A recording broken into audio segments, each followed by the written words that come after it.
Here's how you can take advantage of the crypto losses to save a little bit of money on taxes. What you really need to be doing is what is called tax loss harvesting and taking advantage of the lack of the wash sale rule. So what is tax loss harvesting? So this is something that's existed for a while in crypto, securities, etc. But basically, let's say you own Bitcoin and you bought it at 100 US dollars. So you have 100 US dollars up here, that's when you buy it.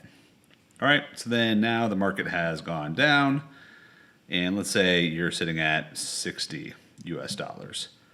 Well, basically what you can do is you can sell and you capture on paper $40 of losses. So by capturing $40 of losses on paper, you can basically use those losses to offset other gains or other income that you have for tax purposes. So let's say you have $40 of income and now $40 of losses. Well, you net out zero and you have essentially no income. So aka no tax bill. So the downside is a lot of people don't like selling, and especially if you're a hodler, you don't like selling and then basically realizing that loss.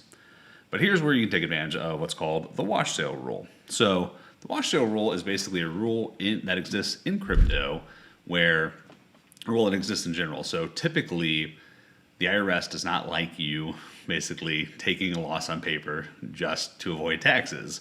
So they created this wash sale rule, which basically says you cannot sell something and then for a loss and then buy it back within 30 days for tax purposes, right? So, or well, in general, but it was created for tax purposes.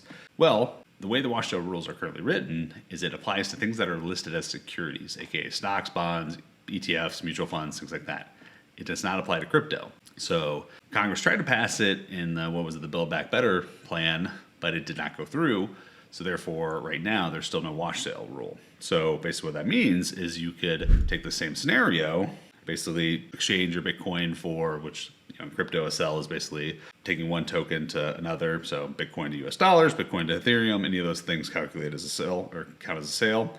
So what you could do is you could basically take that $60, then go buy or get $60 of USD, and then so you transfer that to US dollar, and then you can just transfer right back to Bitcoin. And so you captured a $40 loss on paper, but you really didn't have any change in economic value. So this basically stayed at $60 a Bitcoin.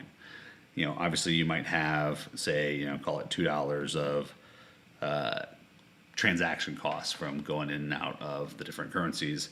But that being said, you'll still net on paper, say, a $38 tax loss, which that can then again be used to save on $30 of taxable income elsewhere. So that's how you can basically take advantage, where you have barely any, if at all, economic loss, because you're basically, it's no different than if you held that same Bitcoin and wrote it back up. Well, all you're doing is basically just moving the tax implications. And if you're in it for the long term, then you're basically just kicking the tax can down the road.